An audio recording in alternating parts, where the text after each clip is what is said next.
Hello friends, आज हम बात कर रहे हैं भारत के महान न्यायवादी अर्थात अटॉर्नी जनरल ऑफ इंडिया। क्या हम आज बात करेंगे? अटॉर्नी जनरल ऑफ इंडिया के बारे में। हाल ही में attorney general of India Bharat के महान न्यायवादी की नियुक्ति हुई है। वो नियुक्ति हुई है इसलिए ये चर्चा का विषय है भारत के महान न्यायवादी, जिसको इंग्लिश में कहते हैं attorney general of India. Attorney general of India जो हमारे नए बने हैं वो कौन है? वो है आर वेंकट रमनी।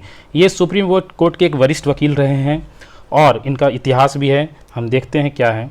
ये सुप्रीम कोर्ट के एक वरिष्ठ वकील है। साथ ही साथ 1997 में भारत के सर्वोच्च न्यायालय द्वारा वरिष्ठ वकील के रूप में इन्हें नामित किया गया था, अर्थात ये 1997 से ही सुप्रीम कोर्ट में प्रैक्टिस कर रहे हैं।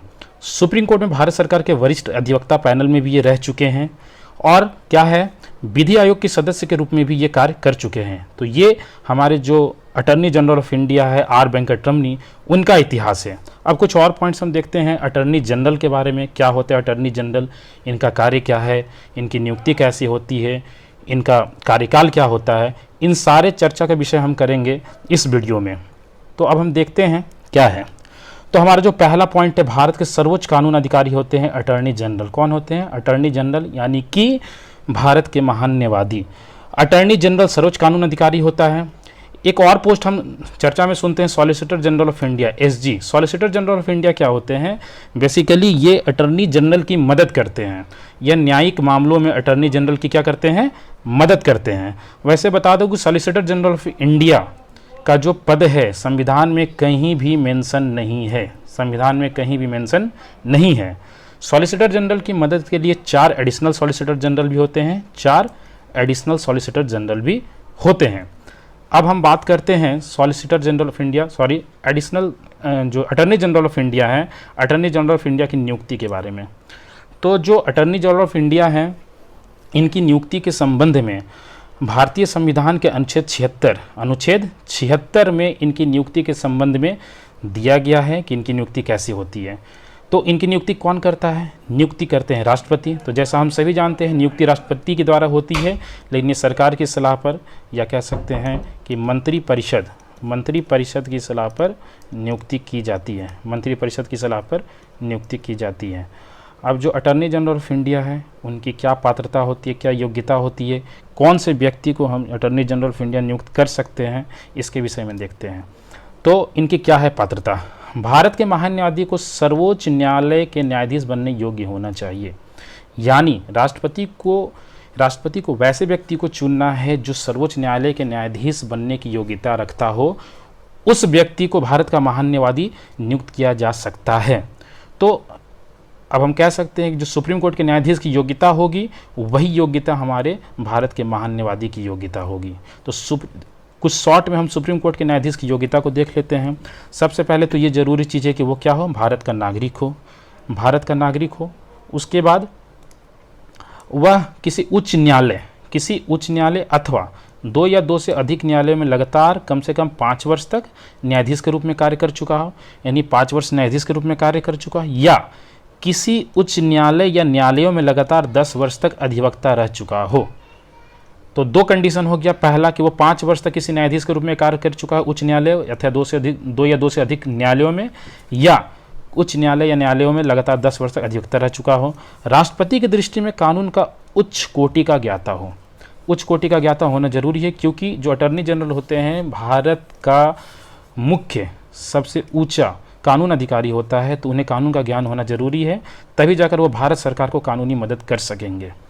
अब हम देखते हैं कि जो अटॉर्नी जनरल होते हैं, महान न्यायवादी होते हैं, उनकी क्या कार्यालय की अवधि होती है, यानी क्या कार्यकाल होता है। तो फ्रेंड्स हम देखते हैं अटॉर्नी जनरल की के लिए कोई विशिष्ट कार्यकाल नहीं है, अर्थात संविधान में अटॉर्नी जनरल का यानी महान न्यायवादी का कोई कार्यकाल ही बताया नहीं गया है। नियुक्ति के संबंध में अनुच्छेद 76 में उनका मेंशन है, अनुच्छेद 76 में, लेकिन उनका कार्यकाल कितना होगा ये तय नहीं है, संविधान द्वारा तय नहीं है। अभी जो अटॉर्नी जनरल ऑफ इंडिया अभी नियुक्त हुए आर वेंकट रमनी, इनको वैसे 3 साल के लिए बनाया गया है, 3 साल के लिए। कभी ये पद का एक्सटेंशन भी देते हैं, हम इनका पद बढ़ाते भी हैं, एक्सटेंशन देते हैं, लेकिन जो कार्यालय का कार्यकाल है वो तय नहीं है। एक टर्म यहाँ आता है राष्ट्रपति के प्रसाद पर्यंत पद धारण करता है, एक यहाँ टर्म है क्या है? प्रसाद पर्यंत पद धारण करता है। प्रसाद पर्यंत टर्म क्या होता है इसके विषय में हम जानते हैं। प्रसाद पर्यंत का अर्थ क्या होता है? प्रसाद पर्यंत, जिसको इंग्लिश में हम लोग कहते हैं डॉक्ट्रिन ऑफ प्लेजर। क्या कहते हैं? Doctrine of pleasure. तो हमारे भारतीय संविधान के अनुच्छेद 310 में अनुच्छेद 310 में डॉक्ट्रिन ऑफ प्लेजर या प्रसाद पर्यंत का सिद्धांत के बारे में बताया गया है। डॉक्ट्रिन ऑफ प्लेजर प्रसाद पर्यंत का सिद्धांत क्या है? इसके अनुसार संघ के जो लोक सेवक होंगे, जो लोक सेवक होते हैं और भी बहुत सारे पदाधिकारी हैं, लोक सेवक हैं, जो राष्ट्रपति के प्रसाद पर्यंत पद धारण करते हैं। इसका अर्थ क्या होता है? इसका अर्थ ये होता है कि जो भी प्रसाद पर्यंत पद धारण करते हैं, इसका अर्थ ये होता है कि राष्ट्रपति जब चाहे उसे अपने पद से हटा सकता है। सैद्धांतिक रूप से यही है प्रसाद पर्यंत का अर्थ, लेकिन जब हम व्यवहारिक रूप में देखते हैं तो ऐसा नहीं होता है, क्योंकि महान्यवादी पद हो गए तो ऐसा नहीं है कि राष्ट्रपति नियुक्त करते हैं और अपने मन से हटा देते हैं, क्योंकि इस पर सरकार की सलाह ली जाती है। क्या की जाती है? सरकार की सलाह ली जाती है। सरकार की सलाह से ही हम इनकी नियुक्ति करते हैं। और जहाँ तक बात है महान्यवादी की पद की, तो हम देखते हैं एक सरकार जब आती है तो महान्यवादी की नियुक्ति होती है, जब वो सरकार चली जाती है तो महान्यवादी खुद क्या करते हैं? रिज़ाइन कर देते हैं, क्योंकि उन्हें पता है दूसरी सरकार आएगी तो वो दूसरे महान्यवादी बनाएंगे, दूसरे अटॉर्नी जनरल बनाएंगे, तो वो खुद क्या कर देते हैं? रिज़ाइन कर देते हैं। तो व्यवहारिक रूप से यही चलता है। अब जो प्रसाद पर्यंत के अर्थ के बारे में हम जान रहे हैं, जो सिविल सेवक होते हैं भारत सरकार के, राज्य सरकार के, भारत सरकार के सिविल सेवक जो होंगे वो राष्ट्रपति, वो क्या होंगे? राष्ट्रपति के प्रसाद पर्यंत होंगे, पद धारण करेंगे। किसके? राष्ट्रपति के। और जो राज्य सेवक के सिविल सेवक होंगे वो किसके प्रसाद पर्यंत पद धारण करेंगे? राज्यपाल के पद पर धारण करेंगे। मतलब जो हम उनका सिविल सेवक का पद होता है उसको राष्ट्रपति जब चाहे तब हटा सकता है। राज्य में बात करें तो वो राज्यपाल उसे हटा सकता है, और ये इसकी व्याख्या किसमें की गई है? अनुच्छेद 310 में। लेकिन ऐसा नहीं है राष्ट्रपति या राज्यपाल जब चाहे उसे हटा सकता है, क्योंकि एक अनुच्छेद है 311। अनुच्छेद क्या है? 311। अनुच्छेद 311 किसी भी सिविल सेवक के पदों की रक्षा करता है, उसके संरक्षण के लिए। ये क्या है? इसके संरक्षण के लिए। ऐसा नहीं है कि कोई भी जब चाहे तब किसी के पद को ख़त्म कर सकता है। आपके ऊपर कोई गंभीर आरोप लगे या आपने कुछ गलती की हो, वो सिद्ध हो जाए, तब वो हटाया जाता है। तो वो होता है अनुच्छेद 311 संरक्षण के लिए है। इसलिए जो राष्ट्रपति का प्रसाद पर्यंत पद है जो अनुच्छेद 310 में है, वो 311 के अंदर ही होता है, जो हमें संरक्षण प्रदान करता है। अब हम बात करते हैं अटॉर्नी जनरल महान्यवादी का क्या कार्य है, वो क्या कार्य करते हैं भारत सरकार के लिए। ऐसे कानूनी मामलों पर भारत सरकार को सलाह देना, सबसे इम्पोर्टेंट काम ही इनका यही, कानूनी मामलों पर भारत सरकार को सलाह देना, जो राष्ट्रपति द्वारा उसे भेजे जाते हैं। अर्थात कभी ऐसा कोई बिल हो गया या कोई कार्य हो गया जिसे राष्ट्रपति को लगता है कि इस पर क्या कार्य होना चाहिए, नहीं होना चाहिए, तो राष्ट्रपति द्वारा जो भेजा जाता है अटॉर्नी जनरल को, उस पर जो सलाह दिया जाता है वह अटॉर्नी जनरल के द्वारा दिया जाता है। दूसरा है भारत सरकार की ओर से उन सभी मामलों में जो कि भारत सरकार से संबंधित है, सर्वोच्च न्यायालय या किसी भी उच्च न्यायालय में उपस्थित होना। यानी भारत सरकार का कोई भी मामला हो जिस पर भारत सरकार के बनाम केस हुआ हो या भारत सरकार को उसमें कोर्ट में मौजूद होना है, तो उन पर जो सरकार की राय होगी, जो सरकार के तरफ से हमारे रिप्रेजेंटेटिव होंगे सरकार की तरफ से, वो होंगे कौन? Attorney general of India. Attorney general of India Bharat सरकार के महान्यवादी। ये जो राष्ट्रपति द्वारा मामले भेजे जाते हैं, इसमें एक हम टर्म यूज करते हैं अनुच्छेद। अनुच्छेद होता है, आपको बता देता हूँ, अनुच्छेद होता है 143। अनुच्छेद 143। अनुच्छेद 143 क्या है कि उच्चतम न्यायालय से परामर्श करने की राष्ट्रपति की शक्ति। उच्चतम न्यायालय से परामर्श करने की राष्ट्रपति की शक्ति। राष्ट्रपति किसी मामले पे कानूनी सलाह लेना हो या परामर्श करना हो तो वो उच्चतम न्यायालय से कर सकता है, और ये अनुच्छेद 143 में वर्णित है। तो ऐसे मामलों में राष्ट्रपति का जो रिप्रेजेंटेटिव होगा कोर्ट में, वो कौन होगा? Attorney general of India. यानी वही पर्सन जाकर वो परामर्श लेगा, वही पर्सन आकर राष्ट्रपति को उसके बारे में बताएगा। तो ये दो कार्य हमने देख लिया। और क्या है? राष्ट्रपति द्वारा सर्वोच्च न्यायालय में किए गए किसी संदर्भ में भारत सरकार का प्रतिनिधित्व करना, जो मैंने अभी बताया अनुच्छेद 143 के अंतर्गत, क्योंकि अनुच्छेद 143 भारतीय संविधान राष्ट्रपति को ये ताकत देती है कि वह उच्चतम न्यायालय से किसी मामले पर परामर्श ले सकता है, कानूनी परामर्श ले सकता है। और एक टर्म है भारत सरकार को कानूनी सलाह देना। कोई भी कानूनी सलाह हो जो मंत्रिपरिषद द्वारा मांगा जाए या भारत सरकार द्वारा मांगा जाए तो अटॉर्नी जनरल ऑफ इंडिया उसे देते हैं। अब बात करते हैं अटॉर्नी जनरल ऑफ इंडिया की कुछ अधिकार और सीमाएं के बारे में, क्या क्या उन्हें अधिकार प्राप्त होता है, क्या उनकी सीमाएं हैं, क्या लिमिटेशन है।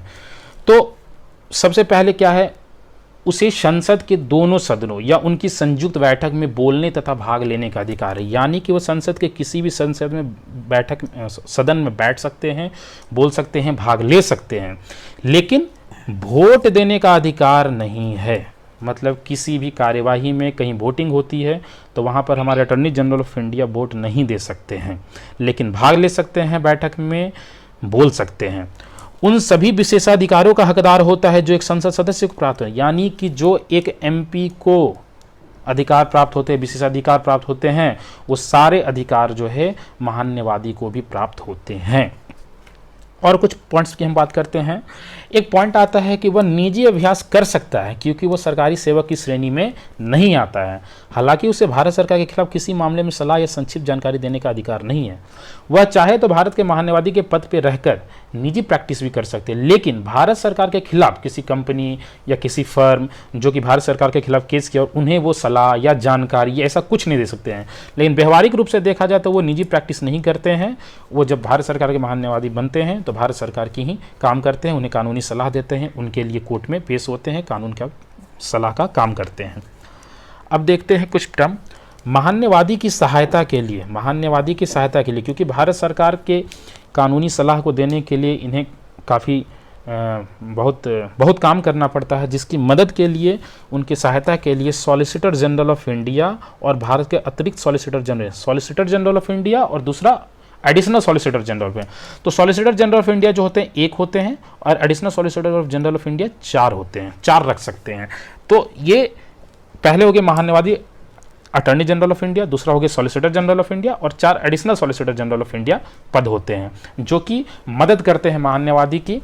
अब इसमें एक इंपॉर्टेंट पॉइंट है, अनुच्छेद 76 जो कि additional attorney general of India के लिए है, में सॉलिसिटर जनरल और अतिरिक्त सॉलिसिटर जनरल का उल्लेख नहीं है। ये इंपॉर्टेंट पॉइंट है। अनुच्छेद 76 सिर्फ अटॉर्नी जनरल ऑफ इंडिया के पद को व्याख्यात करता है, लेकिन सॉलिसिटर जनरल और अतिरिक्त सॉलिसिटर जनरल का उल्लेख नहीं है।